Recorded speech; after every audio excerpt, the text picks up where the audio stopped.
Hello friends, I'm Abby and today I'm starting a new reading vlog where I plan to read all middle grade books for this week.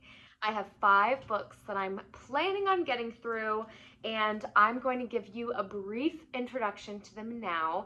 And throughout this week I also have planned to cook a couple nostalgic meals that remind me of my childhood so that I can kind of live in this middle grade fantasy world that I'm creating for myself this week. So the first book that I have already started and I'll be talking about to you first is Amari and the Night Brothers by B.B. Alston. Now I have heard only fantastic things about this.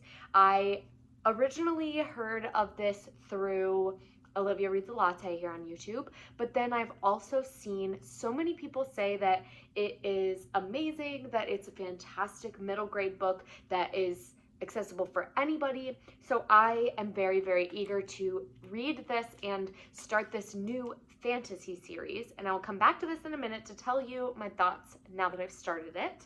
Another fantasy series that I plan on starting in this vlog is the Nevermore series by Jessica Townsend, and the first book is called The Trials of Morrigan Crow. I also plan to read When Life Gives You Mangoes by Karine Gettin, and this is also a book written by a Caribbean author and set in the Caribbean, and it is Read Caribbean Month, so I'm excited to get to kind of participate in that conversation. And then the fourth book is King and the Dragonflies by Kaysen Callender. I've heard that this might make me cry, and so I'm very excited to get into it, but with the dragonfly vibes, I think it will be perfect to read during summertime. And then the fifth book, I'm still waiting to come in from my library, but it was shipped, so it should be in very, very soon, and it is Starfish, and this is a middle grade book in verse. And I'll tell you more about the books, like give you a full synopsis as I get into them. But let's start with Amari and the Night Brothers. So this book is all about Amari, who is just your typical middle school girl. She is 12, I believe, and she's having some trouble at school. She kind of has had some angry outbursts, things like that, but her brother, her older brother, has gone missing, and so everyone just assumes that she's acting out because of her missing brother. And suddenly one night she gets a letter from her brother who has been missing, and it basically leads her to this magical school where she can now participate in all these magical summer camp activities. But she, unlike most of the other students at this school, has never heard of magic. She doesn't know that magic is real, and she hasn't been training her entire life like so many of the other kids. And so the other kids are definitely more privileged. There are a whole bunch of like societal elements going on inside of this school, and I'm absolutely loving it so far. So I'm about 100 pages in, and I am loving Amari. She's so determined and excited about solving this mystery about her brother's disappearance, because her brother's disappearance is very well known in the magic community, but nobody seems to really be doing anything about it. So she is determined to figure out what happened to her brother and find him. And I love her in this. She's so feisty. She's not afraid to stand up for herself. She is very strong-willed and knows her worth, which I think is really exciting to see as a young Black protagonist in this book. For kids reading this, to see a young woman, a young Black woman, being confident in herself and knowing her worth going into this book is just really exciting. This book does have kind of like a chosen one trope for middle grade, which I'm really enjoying. It does have similar vibes to kind of Harry Potter realm, but way less problematic. So I am truly, truly enjoying this. The magic system's so interesting. There are tons of creatures and tons of different magical elements, and this book also does something that I really love in middle grade novels, kind of a la The Giver, where there are a ton of different magical careers that you basically choose a major, you choose a path when you first start at this school, and you are working and trying out for that path basically every season. So there are obviously like different levels of careers, and there are things all the way down to like the menial careers in the magic world, menial in quotations. So it's just very interesting to see kind of what Amari wants, what the other kids are choosing. And Amari's roommate Elsie is a were-dragon, and that is essentially a dragon that works like a werewolf. She is a shifter. But what's special about Elsie is that she hasn't shifted yet. So although she is known as this magical creature, she's still kind of coming into her power. But I absolutely love Elsie. She's such a supportive friend, and they kind of become friends super quickly. So I'm excited to see where that relationship goes. It's just really exciting, and there's kind of like a Malfoy family going on so far, where it's this like super elite legacy family that has been participating in the school. They basically founded the Bureau of Magic that she's at. So it's definitely like a level of sinister vibes that you're getting. And I don't want to tell you any more about the plot because I went in not knowing anything, and I was surprised, and I loved the turns that it took because I didn't see them coming. So I'm not going to tell you any more about the plot, but the writing is great. It's fast paced, and the book is illustrated. It has these cute little illustrations at the beginning of every chapter that I'm really enjoying. So ultimately, this is just a really fast-paced and fun book so far, and she's at the school now and is kind of learning more. She's investigating her brother's disappearance kind of on her own, and she is learning more about the world of magic. So I'm excited to get back into this and keep learning about it with her.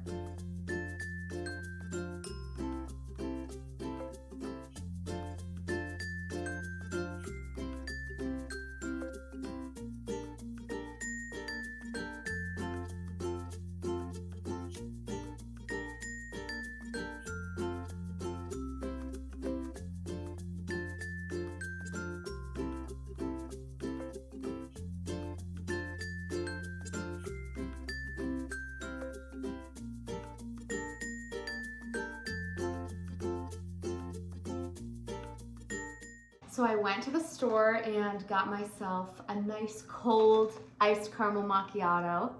That's not why I went to the store. I went to the store to get groceries like a normal person, but I ended up with a caramel macchiato because it is a scorcher out there today.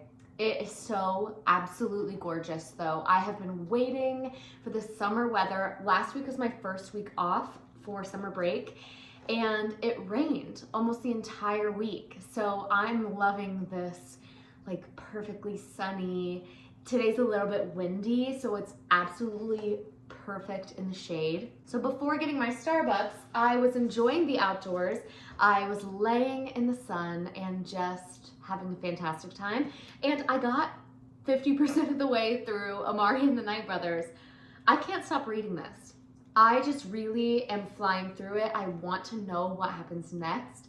I'm absolutely loving Amari and her journey at this like academy. It's just so interesting. And I mentioned that there's like a Malfoy family and we're getting interesting information about them, but there are twins that are part of this family, and there's Laura and Dylan, and Laura is just the absolute worst. She's so mean and I hate her. I don't know if I'm allowed to say I hate children, but like I hate her. She's just so like manipulative, and she knows she has privilege. Like she has 2.3 million followers on this Yerg website, which is kind of like their Facebook, I think, or like their Instagram, probably more likely. And again, that's something I'll come back to, but I really like seeing Amari kind of deal with Laura and her conniving and hateful attitude, because Amari is learning how to deal with being a magical person. Like she's trying to deal with all this magic, and this girl is not making it easy. She is just being absolutely horrible. She knows she has privilege and is using that to her advantage, and it's just sickening. I hate her. Otherwise, this book is amazing. I'm loving all of the characters, and it's set in like modern day society, which is really interesting because my previous like favorite young adult fantasies are all set in like an earlier time, so not many of them have like the modern technology that kids today have, and none of them talk about like social media or anything like that, and kind of how you navigate that as a magical person. And so reading about it in this book is so fascinating to see how these kids, they have something called the othernet. It's not the internet, but it's the othernet, and they use the othernet to connect to the supernatural world. We also, this book is making me laugh. Like, there's this class where you are they're being introduced to magical creatures so that they can get used to seeing them and like knowing about them, because there's like every magical creature exists.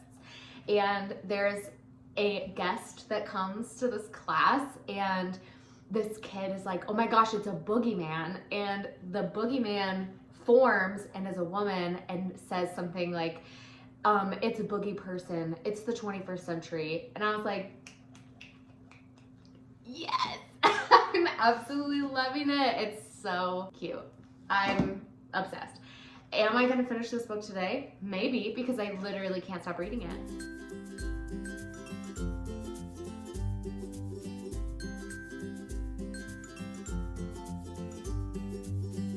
I truly can't stop reading it. I might finish it today, which makes it the first book in a really long time that I've read in one day. Wow, that would be crazy.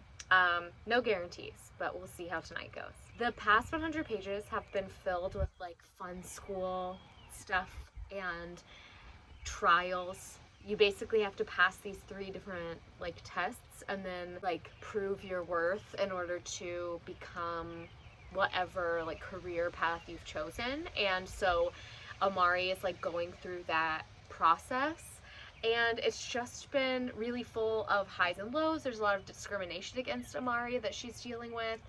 And on top of all this, it being a fast-paced story, there being tons of like cool magical things happening.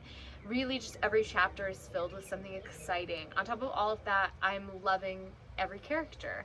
And even little things like the elevators are their own characters. Like there is the fast elevator named Lucy, and there is the screaming elevator named Whispers. It's just really funny, and I'm loving the character development in this, the writing style. It's so whimsical and such a perfect middle grade book, but I truly agree with everyone who says that this is accessible to everybody, because middle grade every so often will just fall flat for me because I'm not the target audience anymore. And especially like contemporary middle grades, I really struggle to connect with, because I've gone through that, and I read them more to figure out what will be good for my future kids to read, or the kids I work with at my school, what would be appropriate to give to them to help them cope with some stuff. But this, I think, I'm absolutely loving. And I truly am just like in another world and enjoying myself. And I haven't felt that way about a middle grade book in a really long time. Of course, I think it's very reminiscent to like the Percy Jackson kind of trials that they're going through and like proving themselves, being at the summer camp. Like it's giving me Percy Jackson vibes, but whereas Percy Jackson, it's like thing, especially in the first book, is every chapter is like a new adventure, and this is more of like a linear story where it's more of a mystery, where on top of the mystery, like overlaying that, there's like a magical school and a whole magic system we're learning about. There are lots of different places in this magical school, like the Department of the Unknown, or the Department of the Bad Omens. It's just really interesting, really cute, and so fast-paced. Like, I can't stop reading it. So I need to know what happens. I'm gonna get back to it.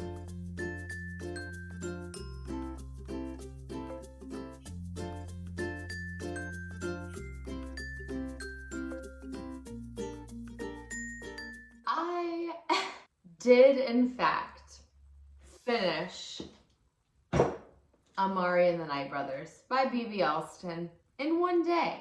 I finished it last night before going to bed. I finished it, Brent and I sat out on the back patio and just had a nice, quiet evening. I finished the book and we decided to call it a night. It was really just a wonderful day yesterday of reading, and the weather was beautiful, and we're having another beautiful weather day today. So I'm about to go. It's early morning. I'm about to finish my coffee and then go on a walk. But I included a clip. I told you I would carry you along as I tried out some of my childhood favorites, reminiscent of my middle grade era. And I had a bowl of cereal again for the first time in a very long time.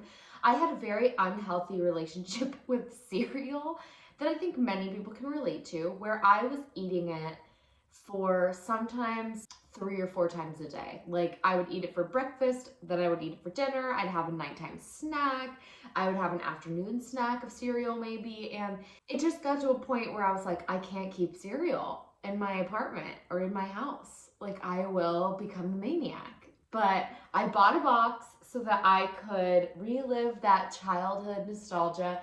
And let me tell you, it's grand. I absolutely love it.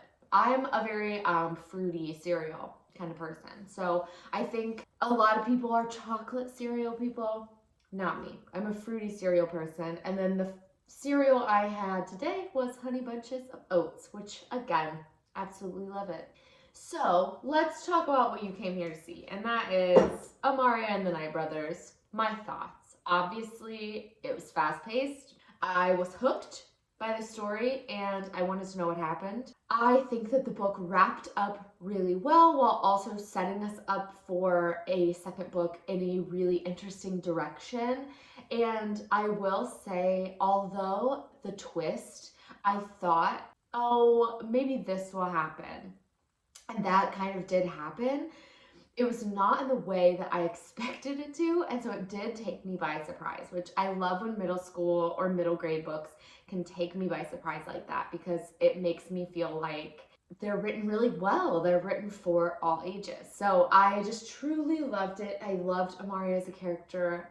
I love the passion she has for doing the right thing and like being honorable.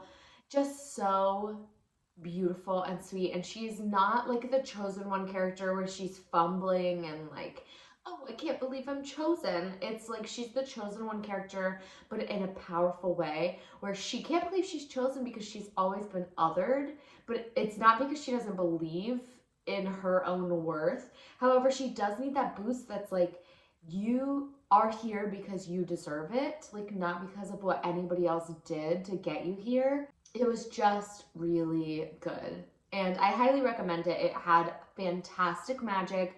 It had impeccable characters. The writing was fantastic. The writing was quick. The writing kept you hooked. And ultimately, I gave it 5 stars, obviously. So I loved this one. Now, what am I reading next? Good question. Today, I'm tackling When Life Gives You Mangoes by Karine Gettin. And this is a story about a girl who I think previously, before the start of the book, was in a hurricane and she lost her memory of what happened in that hurricane. And this book is kind of us figuring out what happened. But she's kind of ostracized because she doesn't remember, like kids are kind of picking on her. But there is a new girl in this village and she is like getting ready to hang out with this girl and like make waves because her friend is not being a good friend or something like that. So it's short, so I'm excited to get into it today.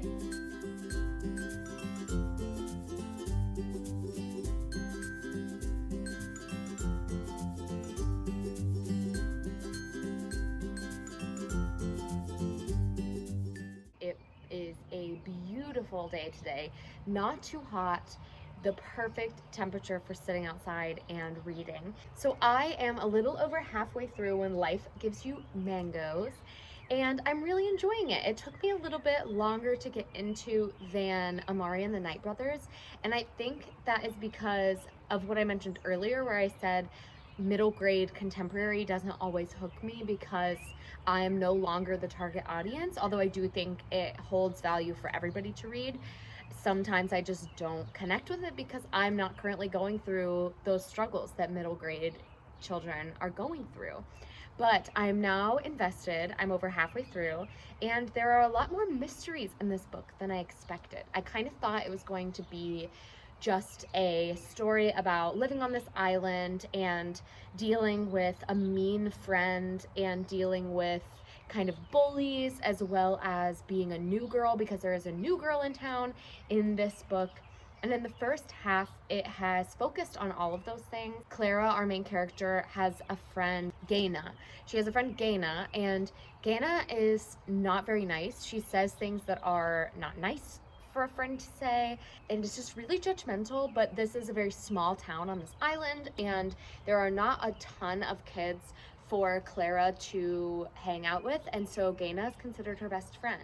But she's now questioning, is Gaina a friend I should keep? And she's really struggling with that.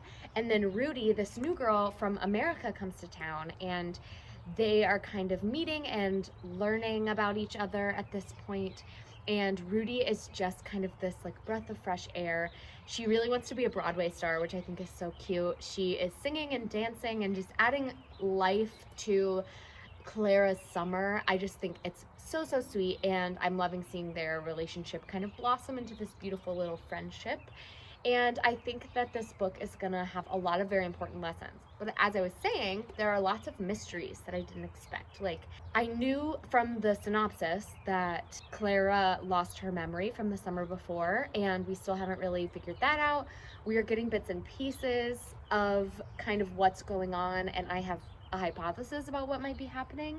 But I don't really have any information yet, like any hard and fast information. You're seeing kind of bits of what her parents are thinking. They're clearly very concerned about her. Clara is very scared of the water. She has an uncle that people call the witch doctor that she's not allowed to see. It's just really a lot of bits and pieces coming together slowly. The writing in this is great, though. It is not too young, which sometimes in middle grade it's aimed very much as a young middle grade, and I think that this is one, it reads kind of similarly to Elizabeth Acevedo when she writes in prose, not in verse. So this is reminding me of her writing quite a lot. So imagine if you took the story of Clap When You Land, but put it with the writing style of With the Fire on High, and that is kind of what I'm getting in this book. I'm just very interested. So I think that I could probably finish this today if I really wanted to. We'll see what happens.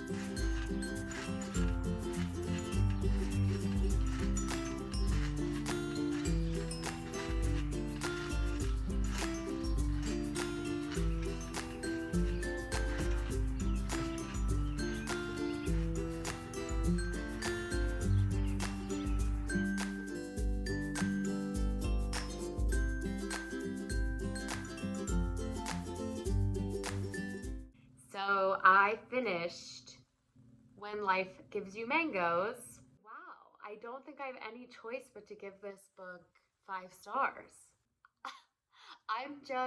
The characters were great, the story was great, and the plot twist blew me away. Like, I did not expect it.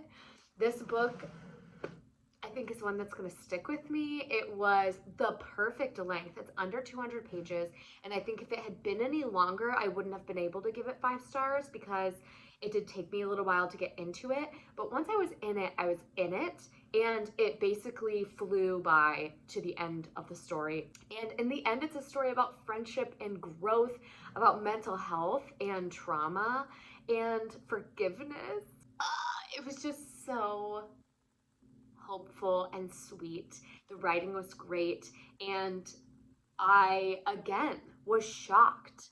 The twist shocked me. Like, I did not expect it, and I kind of was thinking through, like, oh, what's like a good twist? I knew there was a twist in this, and I had so many theories, and none of them were right. So it got me, and I think for that reason, I have to give it 5 stars because I just truly loved it.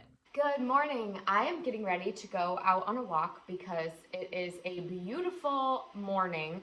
It looks like it's going to be bright and sunny, but it's a little bit chilly, which I absolutely love. I am getting my headphones ready because I am going to listen to the audiobook and read along while I walk to King and the Dragonflies by Kason Calendar. This book, also sorry if you can hear my Roomba in the background. This book is all about King, who his older brother Khalid has died, and King believes that his brother turned into a dragonfly. And right before King's brother passes away unexpectedly, he makes a kind of a comment about gay people. And King is questioning his sexuality, wondering whether he might or might not be interested in boys instead of girls.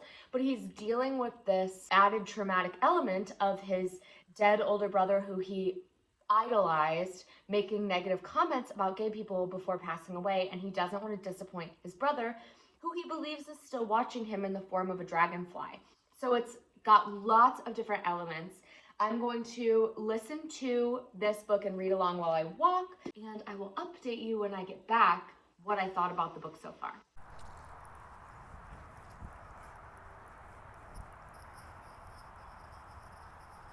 I am about halfway through King and the Dragonflies, and that's page 140. I'm at chapter 10, and I'm really, really enjoying this. It is definitely more of what I expect from like a contemporary fiction writing style, but I'm really enjoying it. It actually gives me a lot of like To Kill a Mockingbird vibes, like the small town with the racial injustice issues being discussed, but of course it adds in the element of sexual identity. And I do think that this book is much more representative of the topics being discussed in books like To Kill a Mockingbird, because the author of this book is a Black author, and not only that, but is a member of the LGBTQIA plus community. So I think that this is definitely better representative of those issues coming from the perspective of somebody who's part of those communities. I'm just truly enjoying it and seeing this process so far of King having this friend who's a girl who kind of has a crush on him, I think, and him kind of exploring the differences between liking somebody as a friend and liking them as something more than a friend, and how you know whether you want to date somebody. And on top of that, he's dealing with this immense loss and grief that keeps coming up. He's basically fixated on his brother. He spends every day looking for his brother as a dragonfly.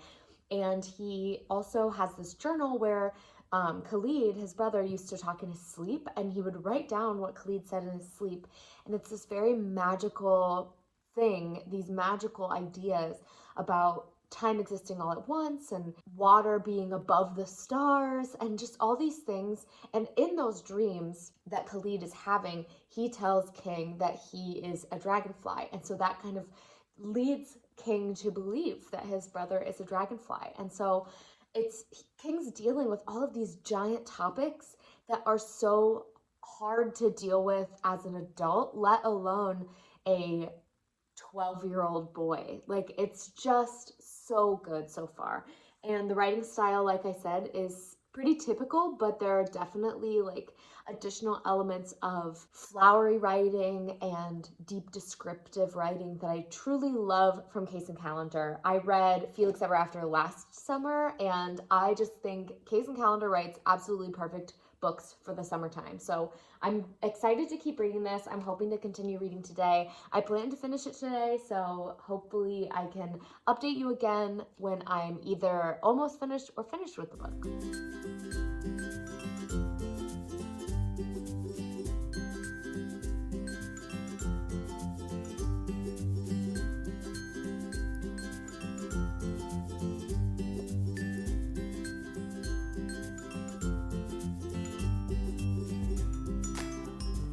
Okay, it has been one of those days where things just aren't going according to plan. I had a lot of errands I wanted to run today, and things just didn't go the way I wanted them to. I forgot a gift card at home, so I couldn't do the one thing I needed. And I went to go return something to Amazon, and I didn't do something online that you have to do on a desktop computer. So it was just kind of an anticlimactic morning of not really getting chores done. But I did get some stuff done. And one of those things that I did was go to the library. So the books that I probably didn't need to pick up, but I saw and wanted to get, I got one. I got this graphic novel called What We Don't Talk About by Charlotte Christensen. I saw one person talking about this, I don't remember who. Last year, I believe, they had paid to like kickstart this graphic novel so that it could be officially published. And it looks like as of March, it was published. So the artwork just looked really stunning, and I flipped through it and it looked like it was gonna be really beautiful. So I picked it up. I can read graphic novels in like 1 hour or 2 hours. So I thought that was great. And then, of course, I got Starfish by Lisa Phipps. And it's described as a big, beautiful book about a big, beautiful girl. I can't wait to read this. I am going to pick this up later today because I listened to the audiobook during my errands of King and the Dragonflies, and I finished it. Wow, this book was wonderful and definitely more of a contemporary middle grade book. But it was so hard hitting for middle grade. Like, it just involved so many intense discussions and topics that I found myself reading it more like it was a young adult novel than a middle grade. And I absolutely love that something like this exists. I didn't want to stop reading it. The writing was great. The characters are so fully fledged and really just delve deep into systemic racism and generational trauma and generational beliefs, how our generation or the younger generations are affected by the previous generation's beliefs and actions, how we hold those things against people, how we take what our parents tell us and internalize it. That internalization of thoughts and feelings comes through so clearly in this, and it is hurtful because I love King. He's so pure and special, and I just really loved the journey he went through in this. And as I mentioned earlier, it's mostly about grief and moving forward, but it includes so many more important topics as well. So I highly, highly, highly recommend this. I'm leaning towards 5 stars again. Is that insane? Although I did, after I slept on it, change my rating for When Life Gives You Mangoes. I ran it through the call pile system that I use, and it came up as a 4 star. So I'm gonna bump it to like a 4 or a 4.5. And I kind of think this might also be a 4 or 4.5. I really, really loved it. I'm gonna run it through the system and see what happens because I don't know. Along the lines of reliving some childhood favorites, I picked up McDonald's for lunch, which I haven't eaten McDonald's like as a meal in a very long time. But I thought, you know what? What's better in a vlog where I'm reliving some childhood favorites than picking up a little something from McDonald's? So what I got is a classic for me. It's what I got every single time I went to McDonald's, and that is a double cheeseburger, no mustard. Perfect. It is now part of like a little deal, so it was like $2 to get this. Love it. I can't wait to eat it. I'm gonna chow into this cheeseburger, relive some nostalgic memories of my childhood, and I will check in with you later once I've gotten started on Starfish.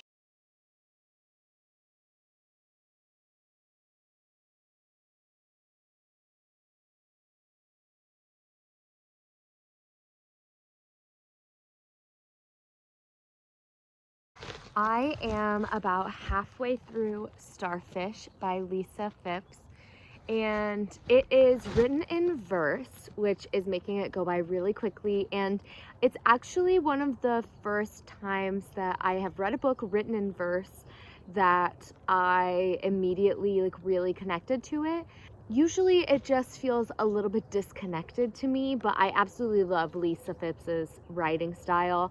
It doesn't feel too poetic. It feels very conversational. It almost feels like you're reading the story or reading the diary of this girl. So this book is all about Elaine, who goes by Ellie, and Ellie is fat, and she is trying to learn how to come to terms with her body and love herself. She doesn't necessarily want to change. She doesn't want to lose weight. She's happy the way she is, but she's dealing with a lot of hatred from other people, especially her mom and her siblings and mean kids at school. She's dealing with so much pressure from her family to lose weight quickly and bullies at school who are just making life absolutely miserable for her. And it's heartbreaking to read about it. This little girl who is 11 and is going through this such a difficult journey of learning to love her body and having everybody around her tell her that she's not good enough, and that because she's not skinny, she's not worth everything that everyone else is. It just feels so sad to see, but I'm loving the writing, I'm loving the story, and like I said, I'm really enjoying the way it's told, so I'm excited to keep reading. I am so close to finishing this. I have maybe 60 pages left, so I'm definitely going to finish it in like the next 20 minutes and I'll check back in. But I just wanted to give you an update about what this is about. This book is really focusing on bullying and on diet culture and how that is affecting kids younger and younger, and how what adults say about their own bodies or about kids' bodies, even not even just adults, but anybody, what you're saying about somebody else's body, even if you think it's harmless, or even if it's just a casual one word thing, like calling somebody splash because they made a giant splash in the pool because their body was bigger, that is internalized and people carry it with them. And this book is actually making me a lot more emotional than I expected to be. And I don't know if it's because I was a bigger kid and also dealt with some of this conversation around being heavier, and I'm by no means comparing myself to anybody else's experiences, but I have always been overweight according to doctors. And although I have always kind of felt confident in my body, I've never considered myself fat. I think there is this very negative connotation about being fat, and I really am connecting to Ellie in that what other people have said about my body or said about being fat in general has really stuck with me, and it turned fat into an insult, which it shouldn't be, and it should not be something that needs changed. So I'm definitely feeling more emotional about this. But in addition to my own personal connection, I work with kids that are Ellie's age and younger, who are dealing with body image insecurity and are dealing with being uncomfortable with their bodies and learning to love themselves or learning to internalize the hatred of themselves. And it's just very emotional to read about a young girl going through such extreme situations. And I've been marking quotes that stand out to me. So in the final clip, I'll share some of those quotes with you that are really impactful.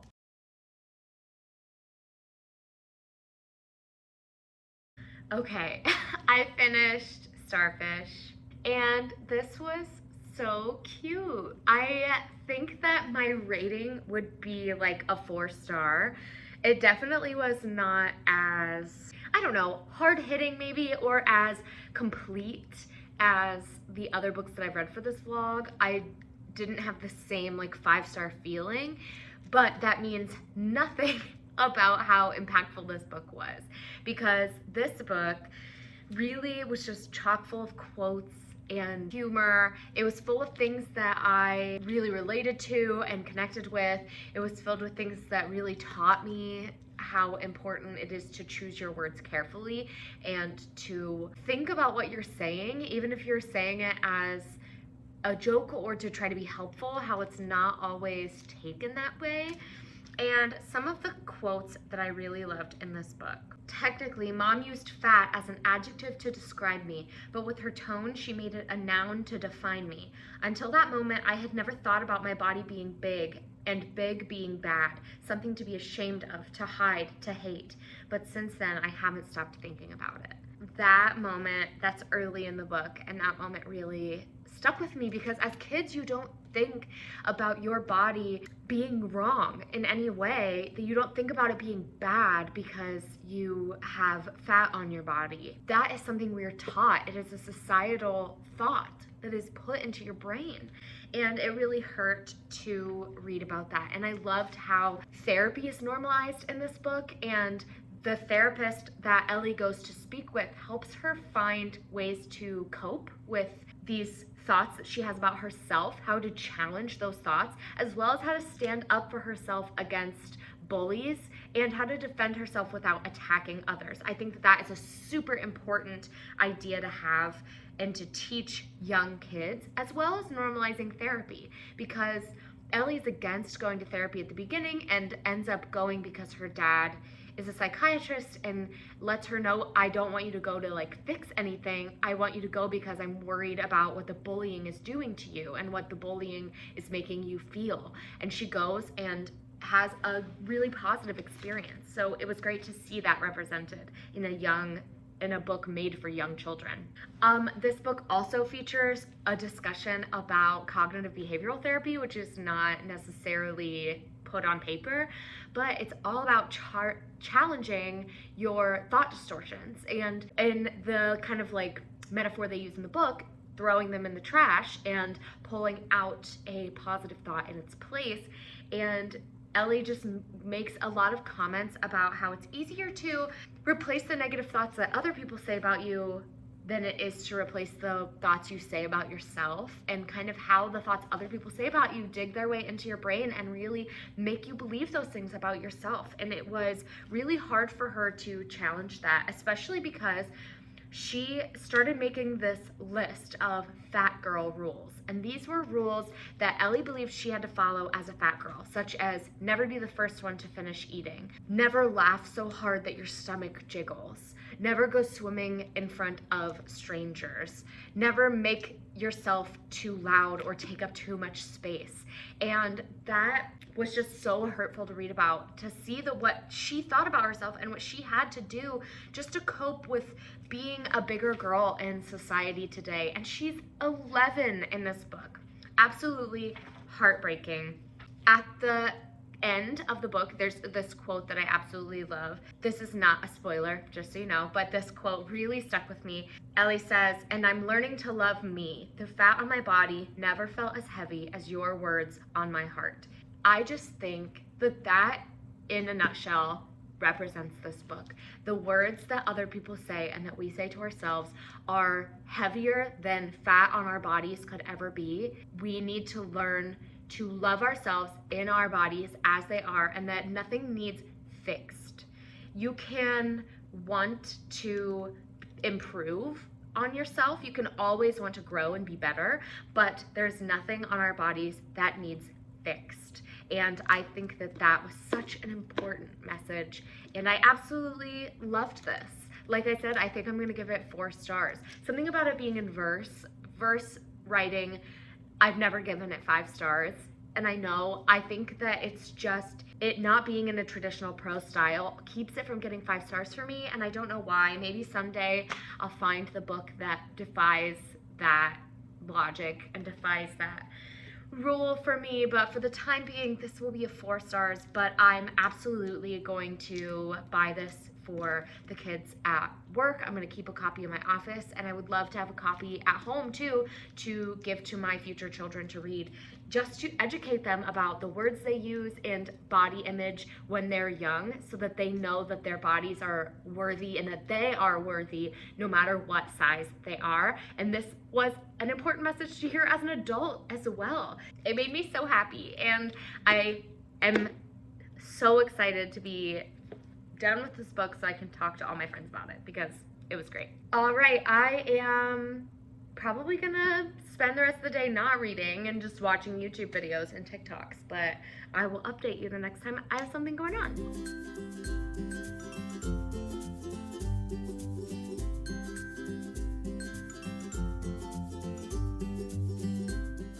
Good morning. It is bright and early, and I am about to go on a walk. But I wanted to check in because I have started Nevermore, The Trials of Morgan Crow.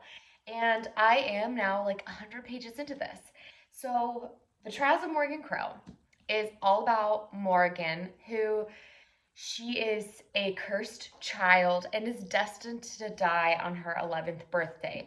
And there is in this world something called a bid day or a bidding ceremony where people can, it's basically how people get their like careers or get their internships that prepare them for careers or determine which school they go to. It's almost like a college bidding day for sports. And as a cursed child, she's not expecting, she wasn't even really invited to bidding day.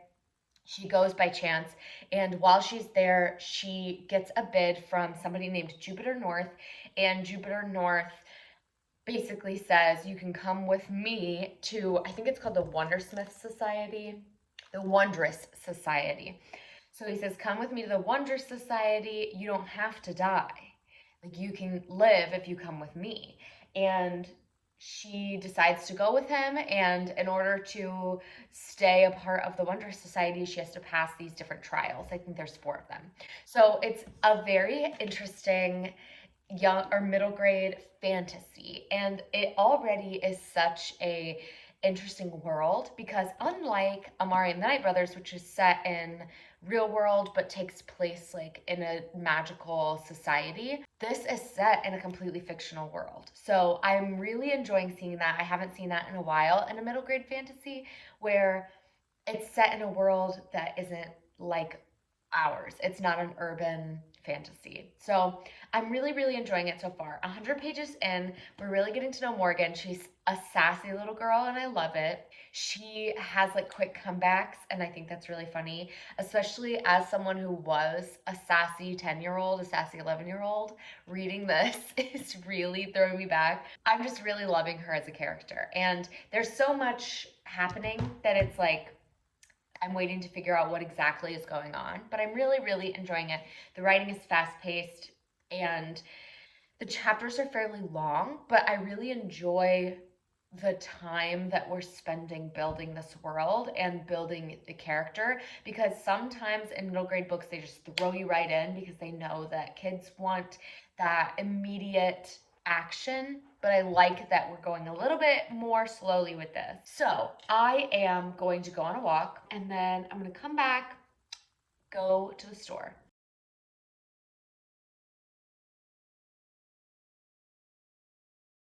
I am back from the pool and I am now on page 320 of Nevermore. So I'm about 3/4 of the way done and I'm loving it. I've heard some people call this the knockoff Harry Potter.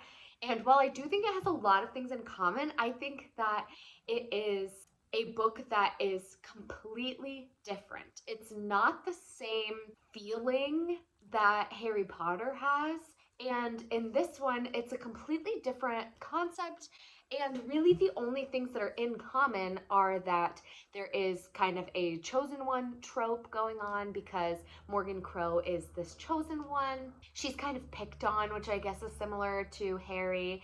And she's struggling to make friends, but she's like never had the chance to make friends before. So she is becoming good friends in this book with this boy named Hawthorne, who is accepting her for all the things she thinks are flaws, like being illegally in the city of Nevermore and for being a cursed child. And you have to have, in order to be accepted into this society, the Wonder Society, you have to have a knack or like a shtick. You have to have a gimmick.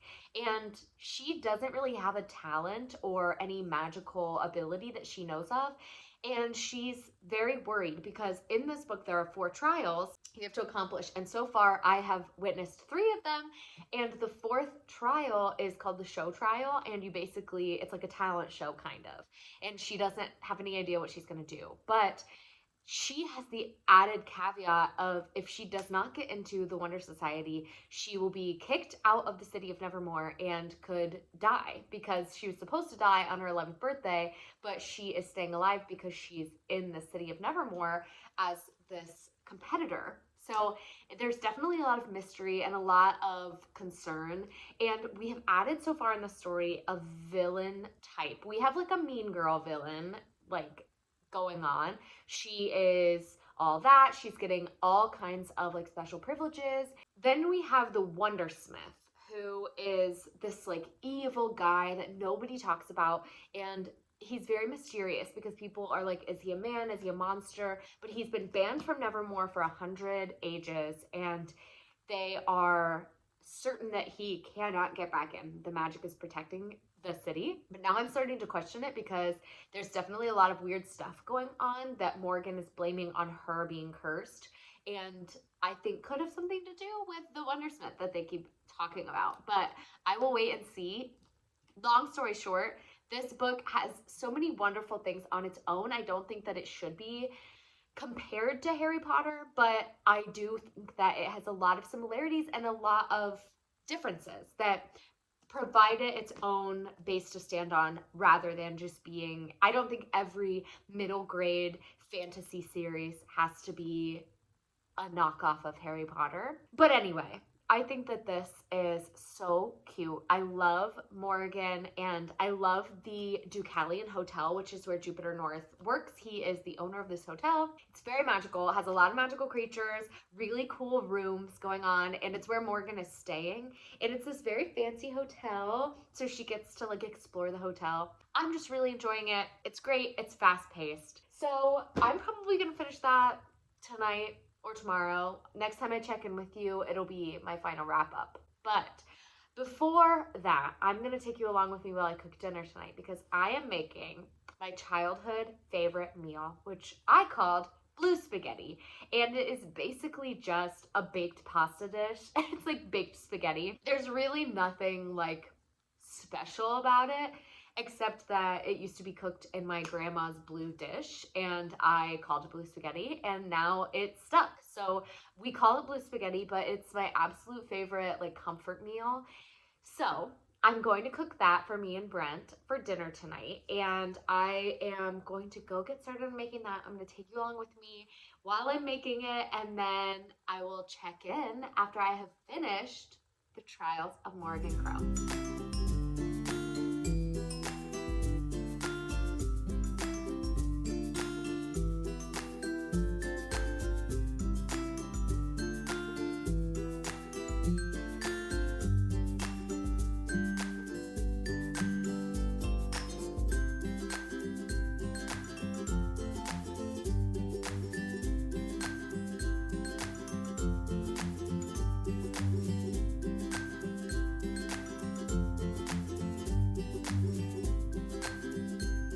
I finished Nevermore, The Trials of Morgan Crow last night, and I think I'm gonna give this like 4.5 or 5 stars. I truly, truly enjoyed it.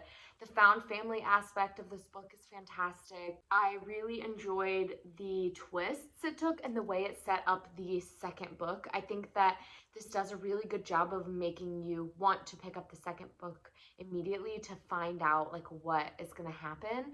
But it also had just like a really charming wrap to the book where it all wrapped up in a really sweet way that made you feel like coming home is the only way I can describe it. So this was fast paced, it was exciting, there were some games and some trials, there were other twists, there's like villain stuff going on. It also features a young girl who is learning what makes her special and what makes her matter, and I think that that message is always a great one to read in middle grade.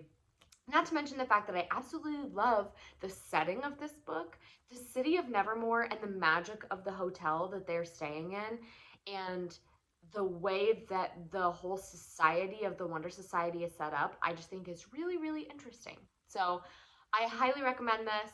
This is going to be, I think, 5 stars, and it's definitely going to be one of my new favorite middle grade fantasy series.